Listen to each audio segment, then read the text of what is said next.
जय हिंद प्यारे विद्यार्थियों, गजेंद्र गुरु क्लासेस में आप सभी छात्र एवं छात्राओं को फिर से स्वागत है।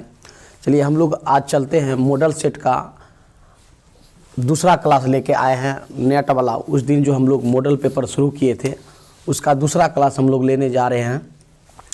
तो देखेंगे कुछ कमेंट आया था कि सर हम के का मौन नहीं समझे हैं, के का मौन फिर से हमें बताया जाए। तो मैं रिक्वेस्ट करूंगा छोटू जी से। छोटू कॉल किए थे, छोटू ठाकुर जो कि पियरपोती से हैं, लड़का कॉल किया था कि सर हम के का मौन नहीं समझे हैं। तो के का मौन छोटू आपसे रिक्वेस्ट है कि आप इस वीडियो को 2 बार 3 बार देखिए, पूछ करके देखिए, ज़रूर समझ लेंगे। आप नहीं समझेंगे तो फिर हमें कमेंट के माध्यम से बताएंगे, फिर हम प्रयास करेंगे ईजी से ईजी बताने का। तो देखेंगे के का मौन। मैं एक बार फिर से बताना चाहूँगा कि जो मेरे प्लेटफॉर्म पर जो नए बच्चे हैं वो मेरे चैनल को सब्सक्राइब कर दें, और ताकि समय समय पर आपको नोटिफिकेशन मिलता रहो। चलिए देखेंगे आज का धमाकेदार क्लास।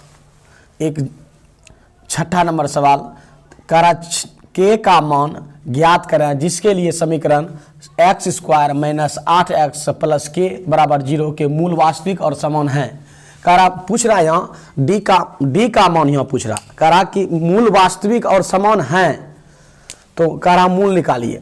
तो सबसे पहले लिखेंगे सॉल्यूशन। करा x² - 8x + k बराबर दिया है 0। तो सबसे पहले इसमें क्या करेंगे, a का वैल्यू हम निकाल लेंगे। a का वैल्यू किसको कहेंगे, x² के गुणक को हम a कहते हैं। एक a का मान कितना हो गया, 1 हो गया, कुछ नहीं तो 1 है। b का मान क्या हो जाएगा, b का मान देखिए x के गुणों को हम b कहते हैं, b का वैल्यू -8 है। और c का वैल्यू कितना हो जाएगा, c का वैल्यू अचर पद कहलाता है, जो सिंगल है उसको हम c कहते हैं। c बराबर दिया है k। तो सबसे पहले हम निकाल लेंगे d बराबर b² - 4ac। ये हम फार्मूला होता है, सूत्र होता है। तो d बराबर देखिए, d बराबर हम लोग निकालेंगे। b का वैल्यू कितना दिया है, b का वैल्यू दिया है -8, 8 का स्क्वायर, फिर दिया -4a, a का वैल्यू दिया है 1 और c का वैल्यू दिया है k। देखिए 8 का स्क्वायर, माइनस गुना माइनस तो प्लस, 8 का स्क्वायर 8 × 8 = 64। फिर देखिए -4k, 4 गुना 1 तो 4, 4 गुना k तो -4k बराबर कितना हो गया 0। अब देखिए माइनस उस साइड उल्टा देंगे तो हो जाएगा प्लस में, 64 बराबर हो जाएगा 4k। तो अब इसी को लिखेंगे, सीधा करके लिख देंगे k बराबर, इसी तरह हम लिखेंगे इसको k बराबर 4 गुणा के रूप में, इधर आ गया तो भाग के रूप में, 4 बटा कितना हो जाएगा 64। इसको कटा देंगे, तो कटा देंगे तो कितना आ जाएगा k का मान, 4 का 4 और 16 चौका 64। तो कितना आ गया, 1 बटा कितना आ गया 16। यही पूछ रहा था k का मान। k का मान हमारा निकल गया 1/16 आंसर। तो इस वीडियो को छोटू कुमार आप जरूर के का मान इसको देखेंगे। अगर समझ में ना आए फिर कमेंट के माध्यम से हमें बताएंगे। के का मान निश्चित एग्जाम में पूछा जाता है जी। मैट्रिक के जो भी छात्र एवं छात्राएं 2022 में एग्जाम देने वाले हैं, लेकिन इस क्वेश्चन को 1 बार 2 बार 3 बार करके वीडियो को पोस्ट करके देखिए, और इसको समझ में ना आवे तो फिर हमें कमेंट के माध्यम से हमें बताएंगे। तो चलिए आप लोग उतार लीजिए। चलिए नेक्स्ट क्वेश्चन देखेंगे 9 नंबर। जो वीवीआई क्वेश्चन है हम वही ये दो नंबर है जी, 2 नंबर वाला पूछने वाला, 2 अंक का पूछता है ये सब सवाल, इसीलिए हम पहले 2 नंबर वाला हम लोग बताने जा रहे हैं। तो देखेंगे मॉडल सेट का पहला सेट का हम 9 नंबर सवाल बता रहे हैं। तो आप लोग कॉपी और कलम लेकर रखें और नंबर बाय नंबर देखते रहें। जो वीवीआई क्वेश्चन है वही आप लोग को बताने जा रहा है। तो देखेंगे, करा उस एपी का पदांतर ज्ञात करें। उस एपी का पदांतर, देखिए पदांतर मतलब होता क्या, पदांतर मतलब पद का अंतर, मतलब डी का वैल्यू यहाँ कारा निकालनी। पदांतर मतलब कितने बच्चे समझते नहीं पदांतर, पदांतर मतलब पद का अंतर, कितना डिफरेंस पूछ रहा है, कितना पद का अंतर हो रहा है, वही करा हमें ज्ञात करने के लिए। और कहा जिसका 11वां पद 38 है तथा 16वां पद 73 है। सबसे पहले हम लिखेंगे यहाँ सॉल्यूशन। पहला करा 11वां पद, देखिए 11वां पद जैसे बोलेगा, 11वां पद 38 है, 11वां पद मतलब अपने आप समझना a + 10d, मतलब जैसे 11वां पद 1 अंक घटा देंगे अपने से, तो अगर जो नए सीखे हैं, जो स्टूडेंट नहीं सीख पाए हैं, तो वो बेसिक से देख लेंगे। अभी देखिए 11वां पद के लिए, देखिए कह रहा 11वां पद के लिए, 11वां पद के लिए तो देखिए n बराबर कितना हो गया, 11 हो गया। 11वां पद यानी n का वैल्यू कर 11, तो ए n बराबर फॉर्मूला बैठा देंगे। ए n का वैल्यू दिया गया, पहले से 38 दिया गया, तो ए n बराबर कितना है 38, तो फॉर्मूला होता है a plus n minus 1 into D बराबर 38। देखिए ए का वैल्यू दिया नहीं दिया है, प्लस n का वैल्यू दिया है 11, 11 माइनस 1 इंटू डी, डी का वैल्यू दिया है नहीं दिया है।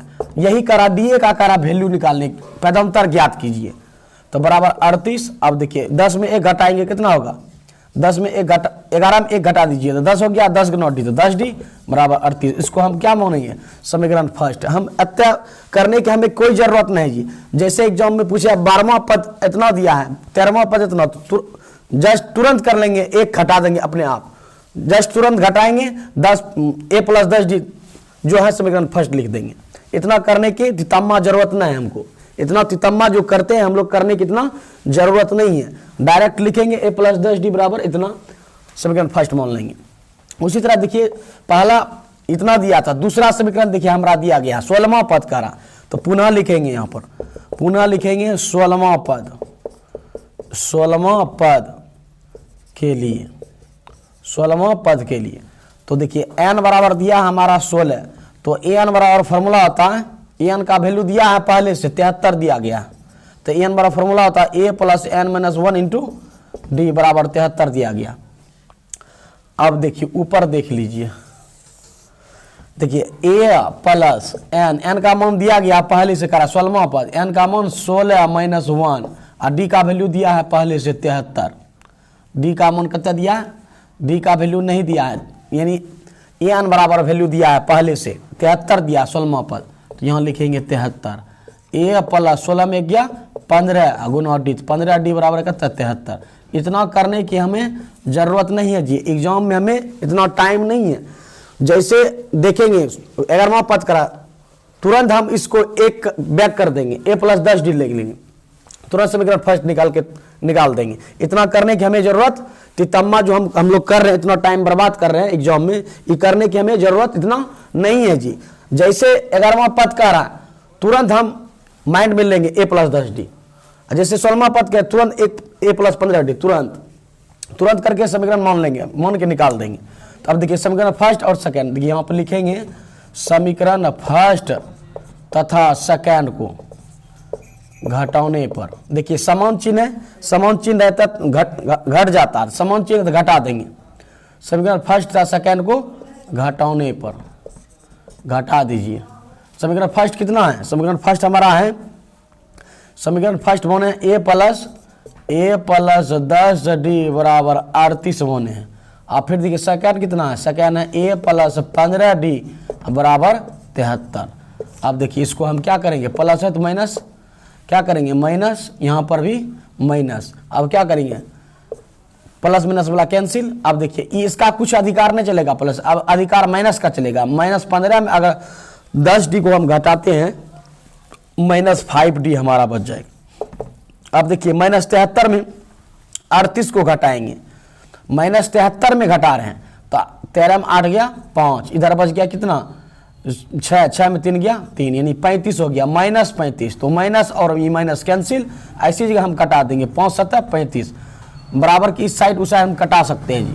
तो देखिए डी बराबर कितना हो गया 7 5 35। यही करा था हमें निकालने के लिए, यही होगा हमारा क्या आंसर।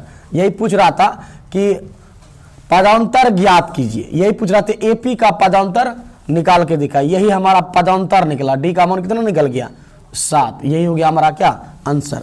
चलिए आप लोग उतार लेंगे। चलिए नेक्स्ट सवाल देखेंगे। देखिए कह रहा पी का मान ज्ञात करें यदि बिंदु ए इतना दिया है, बिंदु इतना तथा P, 5 से समदूरस्थ हैं। देखिए यह जो है ना, यह निर्देशांक ज्यामिति का सवाल है। देखिए ये अवश्य पूछता है जी, P का मान कह रहा है ज्ञात करने के लिए, या तो K का मान इसी पर आधारित पूछ देगा आपको, या तो P का मान पूछ देगा, या तो X मान करके कह देगा निकालने के लिए। लेकिन इस पर निश्चित सवाल पूछा जाता है जी। तो देखिए यहाँ पर कह रहा है P का मान ज्ञात कीजिए। सबसे पहले दो गो बिंदु हम ले लेते हैं। जैसे कि मान लिया जाए एक बिंदु यहाँ से लेके हम यहाँ दिया है। देखिए पहला बिंदु हमारा मान लेते हैं, इसको हम मान लेते हैं ए बिंदु यहाँ दिया है। इसको हम मान लेते हैं C, इसको हम मान लेते हैं B। कुछ भी मान सकते हैं, PQ भी मान सकते हैं, ABC भी मान सकते हैं, कुछ भी ABC करके मान सकते हैं। देखिए यदि बिंदु A इतना, अब बिंदु A दिया है हमारा 0,2, अब B दिया है यहाँ पर कह रहा बिंदु इतना तथा इतना, इसको हम 3,P मान लेते हैं, इसको हम P,5 मान लेते हैं। दिया है, मानेंगे क्या, दिया है। B का नियामक इसको हम मान लिए और C का नियामक इतना दिया 3,5 P कोऑर्डिनेट, A का दिया 0,2 कोऑर्डिनेट और B का दिया P,5 कोऑर्डिनेट। तो इसमें कह रहा सवाल में इतना बिंदु दिया है और कह रहा समदूरस्थ है। समदूरस्थ मतलब क्या, दोनों की दूरी क्या है, बराबर है, सेम है। पहले किसके लिए निकालने, पहले AC के लिए देखते हैं। AC के लिए पहले AC के लिए देखेंगे जी। AC के लिए देखिए x1 का मान कितना हो जाएगा, AC के लिए इधर से लेते हैं। AC के लिए दोनों का दूरी समान है जी, जो इसका दूरी है वही इसका भी दूरी है, दोनों का दूरी क्या है, एक दूसरे से समान है। तो x1 का वैल्यू कितना हो गया, x1 का वैल्यू हम 0 मान लेंगे, 0 है। अब x2 का वैल्यू देखिए कितना है, x2 का वैल्यू दिया है हमारा 3, y1 का वैल्यू कितना दिया है, y1 का वैल्यू 2 दिया है और y2 का वैल्यू कितना दिया है, p दिया है। पहले AC के लिए बीच की दूरी निकाल लेते हैं। AC के बीच की दूरी, AC के बीच की दूरी, देखिए बीच की दूरी बराबर फॉर्मूला होता है x2 माइनस x1 का whole square plus y2 minus y1 का होल स्क्वायर। अब देखिए x2 का वैल्यू कितना दिया है, x2 का वैल्यू दिया है हमारा 3 माइनस x1 का वैल्यू दिया है हमारा 0, इसका होल स्क्वायर प्लस y2 का वैल्यू दिया हमारा p दिया है और माइनस y1 का वैल्यू कितना दिया है, 2 दिया, इसका स्क्वायर। अब देखिए दोनों का स्क्वायर करेंगे, 3 में 0 घटाएंगे 3 का स्क्वायर प्लस p माइनस 2 दिया है। इसको हम फार्मूला पर तोड़ देते हैं, a माइनस b का होल स्क्वायर, तो a स्क्वायर फिर माइनस 2ab, a का काम p कर रहा, b का काम 2 कर रहा, 2ab और प्लस क्या होता है b स्क्वायर, b का काम 2 कर रहा है। चलिए इसको हम निकालते हैं, 3 का स्क्वायर 3 तिया 9 और प्लस p स्क्वायर, फिर देखिए 2 दूना 4p फिर प्लस 2 दूना 4। अब जो एक कास्ट एक जगह जोड़ देते हैं तो 9 4 कितना हो गया, 13 हो गया। इसको पहले लिख देते हैं क्रमबद्ध से, p स्क्वायर फिर लिखेंगे माइनस 4p और फिर लिखेंगे प्लस 9 4 कितना हो गया, 13। ये हो गया हमारा क्या, AC के बीच की दूरी। चलिए हम लोग आ जाते हैं किस में, अब निकालते हैं AB के लिए।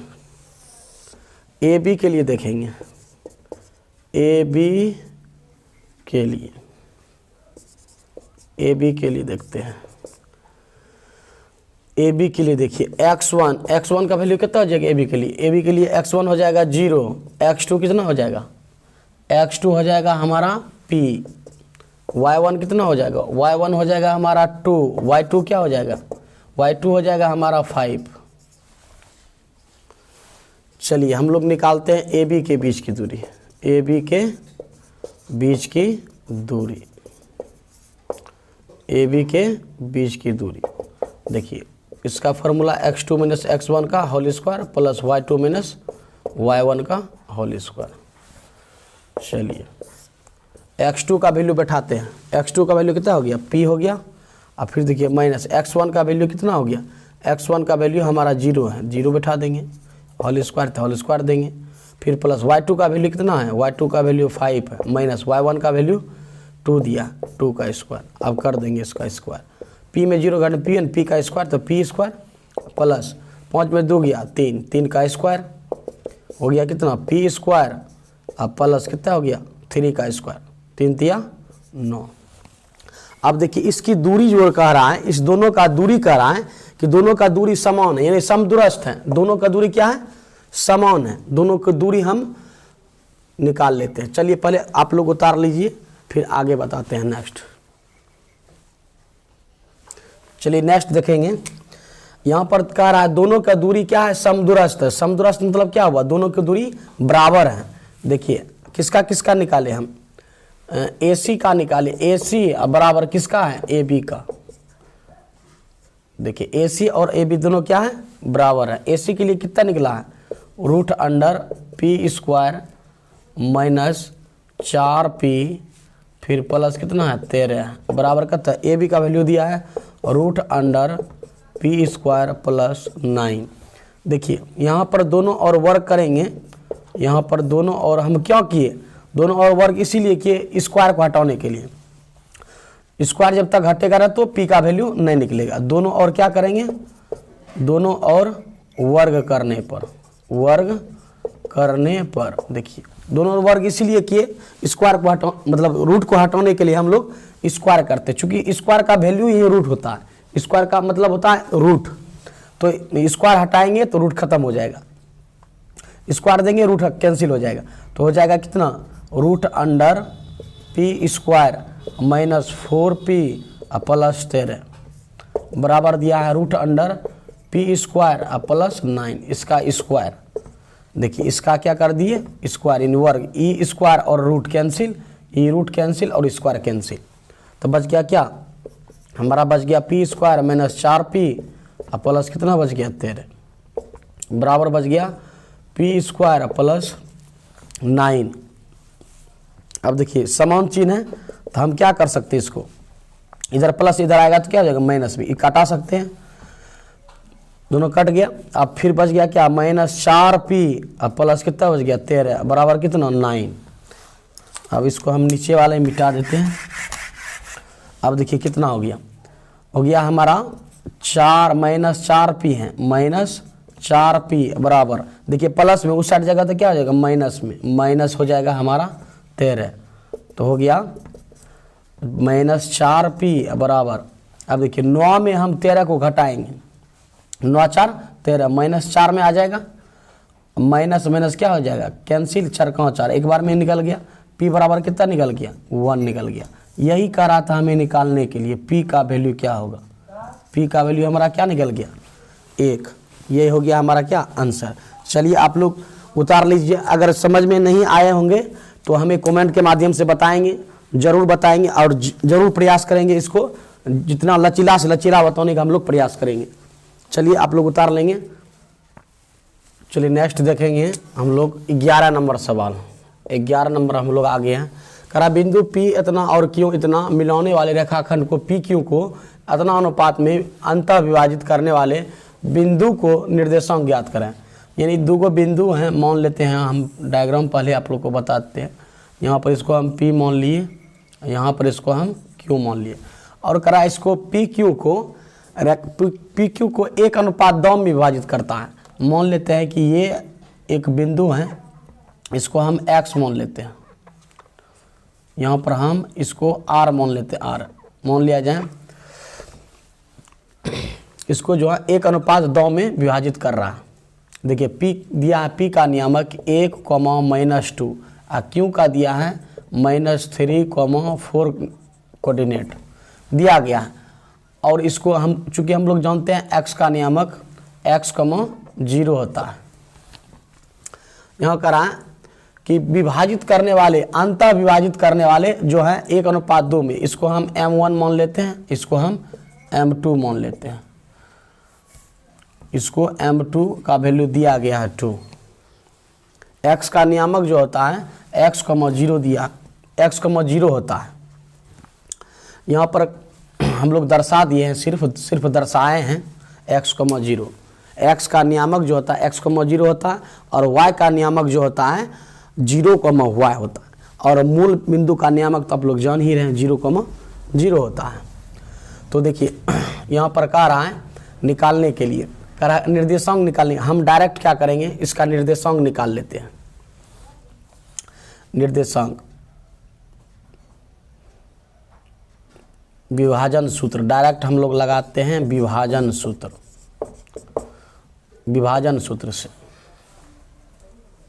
चूँकि हम लोग यहाँ कार विभाजित करने वाले बिंदु, इसीलिए हम लोग विभाजन सूत्र का प्रयोग कर रहे हैं। देखिए M1 यहाँ पर लिख देते हैं, दिया है क्या क्या दिया है हम लोग लिख देते हैं। पहले x1 का वैल्यू दिया है 1, x2 का वैल्यू दिया है -3, y1 का वैल्यू दिया है -2, y2 का वैल्यू दिया है 4। अब देखिए M1 का वैल्यू, उसका भी वैल्यू दिया है, M2 का वैल्यू 2 दिया है। चूँकि विभाजन सूत्र होता है formula M1 x2 plus M2 x1 बटे M1 प्लस M2। फिर देखिए इसका होता है M1 y2 plus M2 y1 बटे M1 x2 M1 M2। इसी फार्मूला पर हम लोग देखेंगे। देखिए x1 M1 का वैल्यू दिया गया है, M1 का वैल्यू हमारा 1 है, 1 गुना, बीच में गुना का चिन्ह है, इसको मल्टीप्लाई कर देंगे। x2 का वैल्यू कितना दिया, x2 का वैल्यू दिया है -3, फिर प्लस M2 का वैल्यू कितना दिया, M2 का वैल्यू 2 दिया है, गुना x1 का वैल्यू 1 दिया है, बट M1 का वैल्यू कितना दिया, M1 का वैल्यू हमें मालूम है 1, M2 का वैल्यू है 2। और फिर देखिए M1 का वैल्यू कितना दिया 1, y2 का वैल्यू कितना दिया, y2 का वैल्यू 4 दिया है, प्लस M2 का वैल्यू दिया गया है 2, y1 का वैल्यू कितना दिया है -2, बट M1 का वैल्यू दिया है 1 और प्लस M2 का वैल्यू दिया है 2। अब इसको गुना भाग हम लोग कर लेते हैं। 1 गुना 3 तो -3 और प्लस 2 गुना 1 तो 2 और बटा 2 1 3। फिर देखिए 4 गुना 1 तो 4 और फिर प्लस गुना माइनस तो माइनस 2 दुना 4, फिर बटा 2 1 3। चलिए हम लोग क्या करेंगे, देखिए 3 में 2 घटाएंगे कितना हो जाएगा, सिर्फ -1 हो जाएगा, -1 बटा कितना हो जाएगा 3।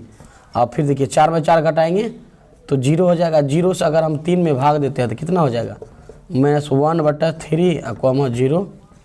यह हो गया क्या हमारा आंसर। यही कह रहा था विभाजित करने वाले बिंदु जो है उसका निर्देशांक ज्ञात कीजिए। ये जो विभाजित कर रहा था R पॉइंट, यही कह रहा था निकालने के लिए कितना निकलेगा, तो निकल जाएगा हमारा -1 बटा 3 0। चलिए आप लोग उतार लीजिए। अगर समझ में नहीं आए होंगे तो फिर हम कमेंट के माध्यम से हमें बताएंगे, प्रयास करेंगे फिर से इसे बताने के लिए। चलिए आप लोग उतार लीजिए।